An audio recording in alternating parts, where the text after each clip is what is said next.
Hi everyone, I hope you are all well and you all had a lovely Christmas. I certainly did with my family.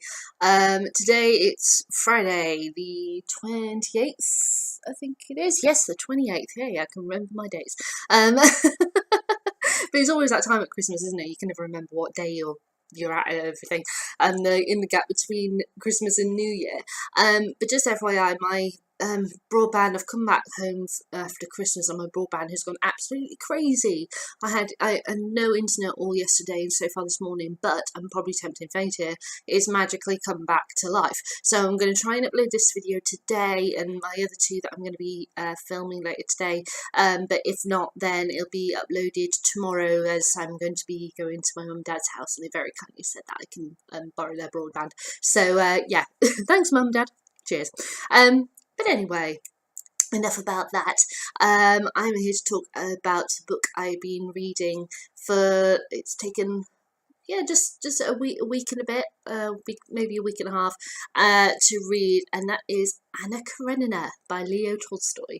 It's a big book, and the reason why it's taken me a week and a half is because I've been off work, as you guys know, so I've just been able to read all day, every day throughout that period. But I have found that I've been getting plagued by really bad headaches. I've got a headache right now, actually, while I'm filming this. Good plan.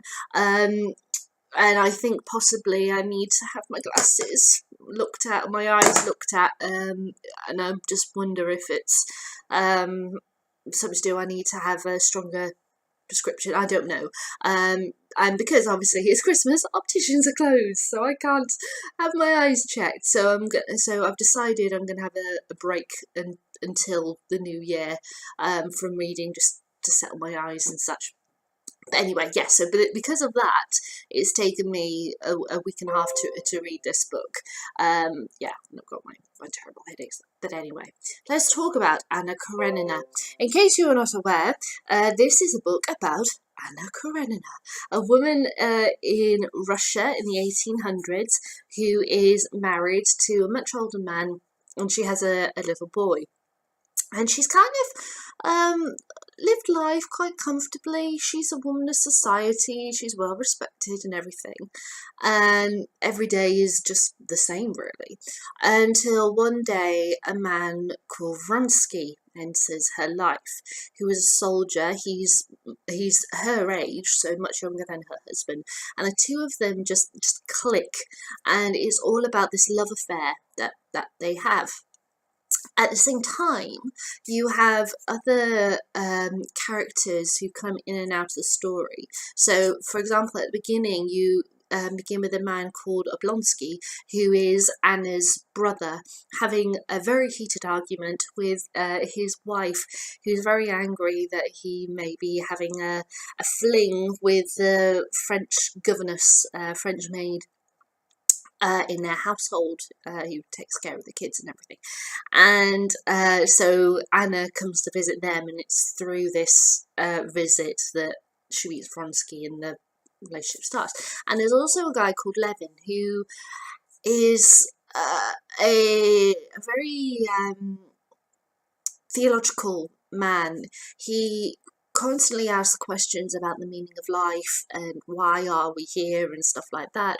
And he's quite a poor man. He's a good man, and he meets a girl, Princess Kitty, who actually has a massive crush on Vronsky at the beginning of the book. And it's for his story, it's about him falling, for Kitty, then falling for each other, their relationship, how that develops, the ups and the downs. And there's some really great moments with them that really show what a marriage truly is like, which I really loved reading.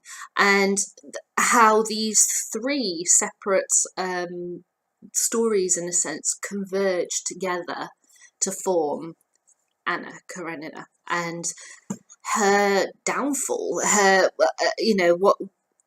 but I say downfall, but then at the same time, I think it's so interesting to look at from the perspective of mental health. Now, Anna, she goes through a lot, and including what I believe is postpartum psychosis, as well as having, I, I think, because she has a bit of a kind of, well, she has an illness in the throughout a pregnancy, then has a baby and has postpartum psychosis. But at the time that Tolstoy was writing this book, postpartum psychosis wasn't a thing. No one knew about it. So if you think about it from the perspective of his audience who are reading this book, it could be very easy to have the judgment of what happens to Anna as being, well, that's something that she deserved or whatever, it was the right thing to do. But when I was reading it as a modern woman, I just kept thinking, my God, somebody help her. Don't stand there and judge her. Help her, please. And nobody does. But it was a different time. It was a different understanding of the world. And thinking about various reviews and such that I've read of Anna Karenina, of the perspective of her through time, she's either seen as a slut, or a whore, or she is seen as this absolute tragic figure. And to me, it's the latter. Yes, she makes some really bad decisions. But I couldn't help but think, and I actually sent a message to my sister and our friend Sarah, to ask what they thought in regards to, did Anna have, postpartum psychosis and everything? To which it was, yes, definitely, resounding response. But my sister brought up the point of, could she have had mental health issues at the very beginning of the story, or, before her story starts, when she was young, and she has it suppressed, and then suddenly meeting Vronsky, it lights the fuse. It could be possible, and especially in parts of this book, you read about her background and such, and it's so interesting. So not only is Leo, as he does in War and Peace, talk about the philosophy of life and and everything, he also, instead of with the war, he has some, in War and Peace, he does have some characters who are affected physically and mentally from what happens in that war, and the rippling effect of these various events happening to people in families, your friend group, etc. Whereas in Anna Karenina, it's kind of, you're getting the same effect, but it's all in this one woman, and she has to hide it, in a sense, from the world. You could say that she's trying to hide it from herself as well. And how she's able to function in this book, I have absolutely no idea.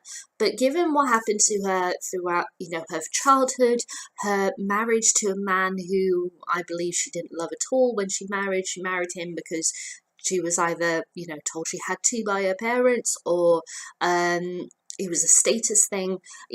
I imagine that he must have been in his 50s or something, and she was about 18, something like that. That massive gap. I just feel like her son is her life. He is her everything, and when there is a threat that might be taken away because of her falling in love with a man who's not her husband, that's the trigger that pours all of this out of her. And it's like she is standing there screaming for help in the middle of this room, and no one will listen to her. There is an amazing sequence at the theatre where she goes to the theatre after being ill. It's her first time out, as it were, in society, and she goes out, and the theatre is full, and the actors or singers or whatever are on the stage, and no, not one person is looking at that stage. They are all looking at her and judging her. I mean, no wonder she's constantly crying in this book. No wonder, with what happens.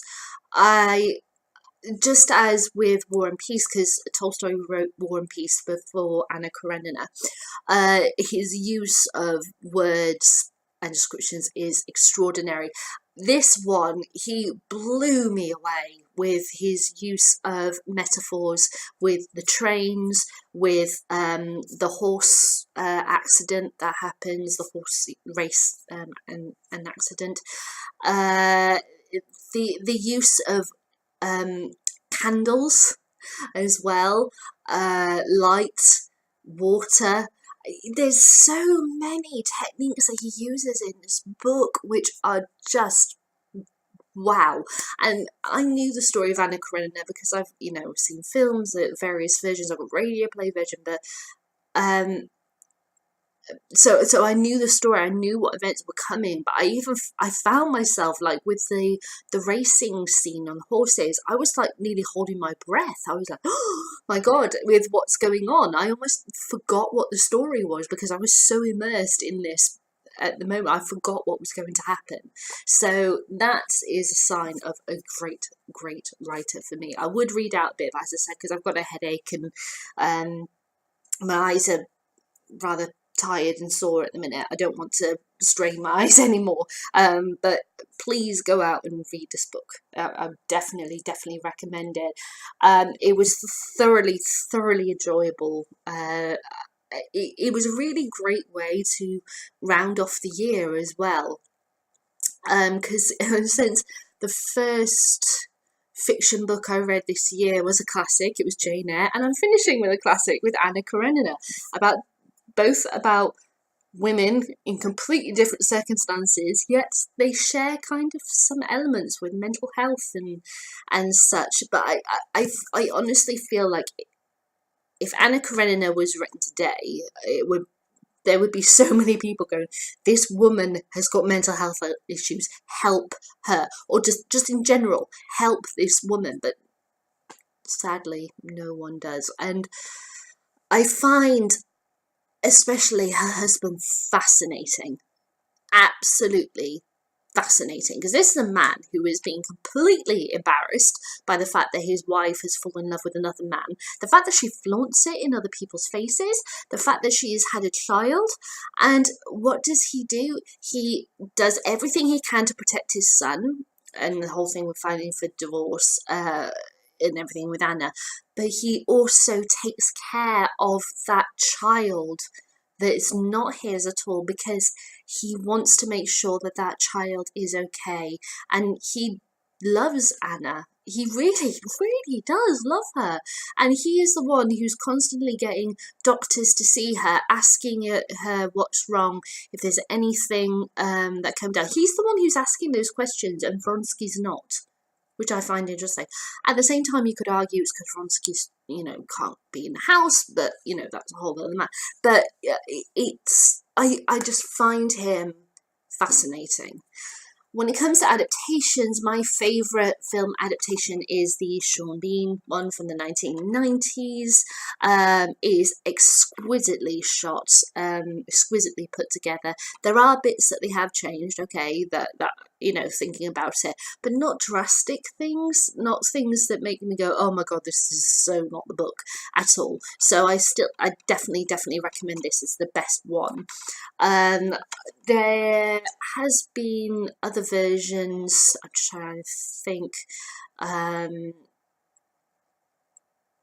Yeah, because you've got like the Vivian Lee version, which is all right. She does Anna's breakdown pretty well, but she, given that she did things like Streetcar Named Desire and stuff like that, it's kind of similar characters and the way of acting, as it were. So it's not like I didn't have faith in her acting, but the way it's constructed is not that great. But then it's a film from the 1940s, and film was very different then. And the other version I really like is the radio play, BBC radio play, um, with Toby Stevens playing Vronsky. This is really, really good. The one thing that does irk me, as I've said before in other videos when I've mentioned this, is that the woman who plays Anna, I don't really like her crying. She kind of goes a little OTT with the crying, but then now having read the book, I can kind of understand why. But it's just a little irk. It's, you know, but with this, it's done exactly like the book, just as I've discussed before, how radio plays more often follow the book directly, exactly as it is, whereas TV shows and films will make changes and such to suit the audience. So I would definitely recommend the radio play or this film version. And that's all I can think of to say right now. Sorry if I spoiled that a bit. I didn't intend to, but you know, it's just because I was trying to explain what I meant as such. I had to explain sort of little bits of the story, but there's nothing too much that I gave away. So yeah, so those are my thoughts on Anna Karenina. Have you read this book? I'd love to know what you think. You can leave me a comment in the comments box below, or give me a thumbs up, thumbs down, entirely up to you, I'll let you decide. And I am next going to film my review of the year. It's taken a while, but I've gotten the list down, so I'm able to give my best and worst reads of the year. So look out for that. I'll be right back with it soon. Bye.